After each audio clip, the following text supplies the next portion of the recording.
Et si la confiscation des avoirs russes marquait le début d'une crise bien plus profonde? Car aujourd'hui, l'Occident vient d'envoyer un signal. Les règles établies ne sont plus intouchables. Sous prétexte de justice, Bruxelles, Londres et Washington s'approprient discrètement les fortunes russes gelées, persuadés que la fin justifie les moyens. Ils misent sur l'indifférence générale, pensant que le monde détournera le regard. Mais ce geste, loin d'être anodin, rappelle de sombres précédents historiques. Au début du XXe siècle, lors de la Première Guerre mondiale, plusieurs pays européens ont saisi les biens de ressortissants de nations ennemies. Une mesure qui, à l'époque, a jeté les bases d'une méfiance durable et a freiné la reconstruction économique bien après la fin du conflit. Chaque fois que la loi est amendée au gré de l'urgence, la confiance s'effrite. La Russie, aujourd'hui, ne cède ni à la colère ni à la panique. Elle choisit une riposte froide, méthodique, s'appuyant sur des dossiers rigoureux et le droit international. Ce glissement transforme un simple acte de rétorsion en duel juridique d'une ampleur inédite.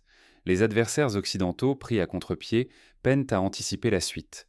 Ce revirement, largement ignoré par les médias, pourrait pourtant bouleverser l'équilibre économique mondial. Car s'il est possible de confisquer des centaines de milliards appartenant à la Russie aujourd'hui, personne n'est réellement à l'abri demain. La confiance, pilier du système financier européen bâti au fil des décennies, vacille dangereusement. Sans elle, les flux de capitaux se tarissent, les économies s'affaiblissent, et l'Europe risque de perdre son influence sur la scène internationale. C'est un séisme silencieux, dont les répliques pourraient frapper chaque investisseur, chaque épargnant, chaque citoyen. Pour comprendre comment cette faille s'est ouverte et pourquoi tout ne fait que commencer, il faut revenir aux origines de la fracture. Tout commence bien avant les sanctions. Pour saisir l'ampleur du choc, il faut remonter à la construction même de la confiance financière internationale. Après la Seconde Guerre mondiale, l'Europe a bâti ses institutions sur la sanctuarisation de la propriété privée et le respect scrupuleux du droit international. Les capitaux étrangers, rassurés, ont afflué vers Londres, Paris, Francfort.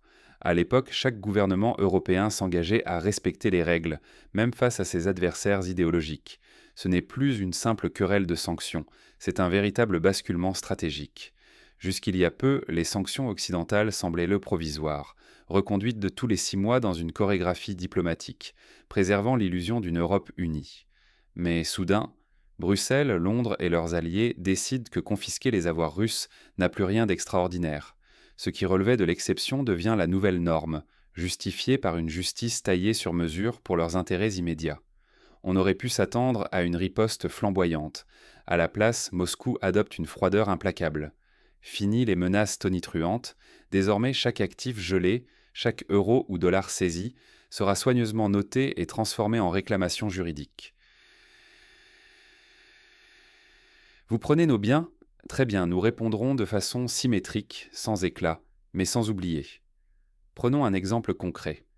Lors de la crise de Suez en 1956, l'Égypte nationalise le canal, provoquant la saisie de biens britanniques et français. La réponse occidentale, d'abord militaire, s'est vite heurtée à la réalité économique. La confiance dans la City de Londres a été ébranlée et il a fallu des années pour rétablir la réputation du Royaume-Uni comme place financière sûre. Imaginez une partie de cartes où, à la première défaite, un joueur occidental rafle le portefeuille de son adversaire sous prétexte d'intérêt général. Cette image résume la rupture profonde. Lorsque les règles dérangent, elles sont écartées, tout en exigeant des autres qu'ils s'y plient. Ignorer ce virage russe, c'est sous-estimer un adversaire qui ne s'emporte pas, mais prépare patiemment sa riposte. Derrière ce calme, une mécanique redoutable s'installe. Chaque saisie européenne sera facturée, pesant sur la confiance, la réputation et les investissements à venir. L'Europe pensait jouer en terrain conquis. Or, Moscou rappelle que le droit international n'est pas une option et que la stabilité du système financier occidental repose sur la confiance, non sur l'arbitraire. Voilà où le véritable péril commence à prendre forme. Ce nouvel équilibre, bâti sur la méfiance, expose l'Europe à des répliques inattendues. Les conséquences ne tarderont pas à se faire sentir, bien au-delà des salles de négociation. Et si les sanctions occidentales finissaient par ébranler leurs propres fondations? Depuis l'éclatement de la crise, l'Occident s'est cru invulnérable, persuadé que confisquer les avoirs russes n'aurait aucun retour de flamme. Mais la Russie, sans céder à la précipitation, a riposté de façon déroutante. Elle attaque Euroclear, le mastodonte européen du dépôt d'actifs, sur le terrain du droit. Ce n'est pas un simple acte d'humeur. C'est un coup de semonce qui résonne dans tout le système financier. Plus rien n'est intouchable, nul actif n'est sacré. Si l'Europe peut saisir des avoirs étrangers sans en payer le prix, ce précédent ouvre la voie à d'autres ripostes, d'autres pays, d'autres crises inattendues. Le message est glaçant. Si l'on peut saisir des centaines de milliards aujourd'hui, qu'empêchera de prendre 30 milliards demain? À d'autres, ce pilier de l'Occident, la sécurité patrimoniale, vacille d'un coup.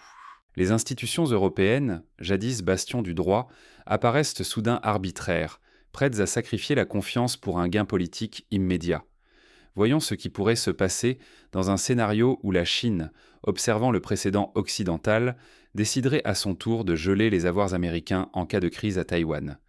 Les marchés mondiaux seraient les plongés dans la tourmente, la fuite des capitaux serait immédiate et le dollar, longtemps considéré comme une valeur refuge, verrait sa crédibilité entamée. Les conséquences ne tardent pas. La nervosité grimpe chez les élites européennes. Les analystes se plongent dans leurs scénarios. Pertes potentielles, fuite de capitaux, remise en question des investissements sur le long terme. Pour la première fois, l'abstraction devient réalité. La réputation des marchés, bâtie depuis des décennies, se retrouve menacée. Le risque était colossal. Ce précédent sape la croyance en la sanctuarisation de la propriété privée. Les investisseurs venus d'Asie, du Moyen-Orient ou d'Amérique latine doutent désormais de la solidité des promesses européennes. Le choc est mondial. Moins de capitaux, plus d'instabilité, une confiance fissurée là où les règles semblaient gravées dans le marbre. La Russie, elle, avance méthodiquement. Chaque attaque devient argument juridique. Ce n'est plus une simple épreuve de force politique, mais une contestation de l'architecture même de la finance internationale. En pensant verrouiller la Russie, l'Occident a fissuré sa propre citadelle. Pour illustrer cela, rappelons la crise argentine du début des années 2000. Lorsque Buenos Aires a fait défaut sur sa dette, la méfiance s'est installée pour de longues années. Les investissements internationaux se sont taris et l'économie a mis plus d'une décennie à s'en remettre. L'Europe risque aujourd'hui un scénario similaire, à une échelle bien plus vaste. Et tout commence à peine. Le monde observe, ajuste ses stratégies, la peur d'un effet domino s'installe dans les réunions feutrées et les couloirs ministériels. La partie s'annonce longue, imprévisible. Mais comment l'Occident peut-il endiguer cette onde de choc sans se renier? L'équilibre fragile du marché mondial est en jeu. L'Europe croyait pouvoir imposer ses règles sans en subir les conséquences.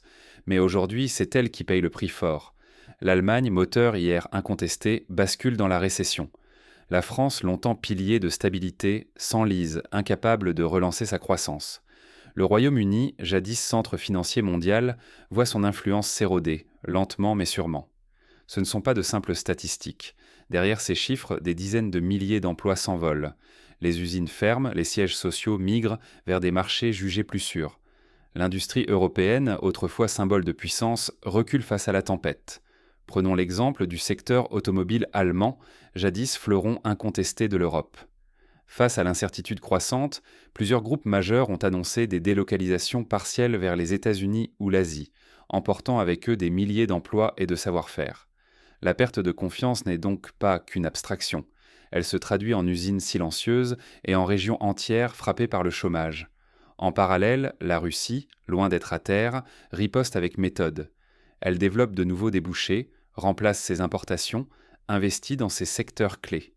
Certains pans de son économie reprennent vie, défiant les prévisions occidentales. Mais ce qui inquiète le plus l'Europe, ce n'est pas tant la résilience russe que le revirement du regard mondial. Les investisseurs étrangers retirent leurs capitaux. La confiance s'effrite. Aujourd'hui, les actifs russes sont visés. Demain, qui sera la prochaine cible? La défiance s'installe, nourrie par l'instabilité politique et l'incertitude autour de la sécurité des placements. Les grands groupes occidentaux eux-mêmes réévaluent leur présence en Europe. La menace n'est plus ponctuelle, elle devient structurelle. Prenons un scénario prospectif. Un fonds souverain du Moyen-Orient, inquiet de la tournure des événements, décide de transférer ses actifs vers Singapour ou Zurich. Cet acte, répété par d'autres, provoque une fuite massive de capitaux, accélérant la déstabilisation du secteur bancaire européen.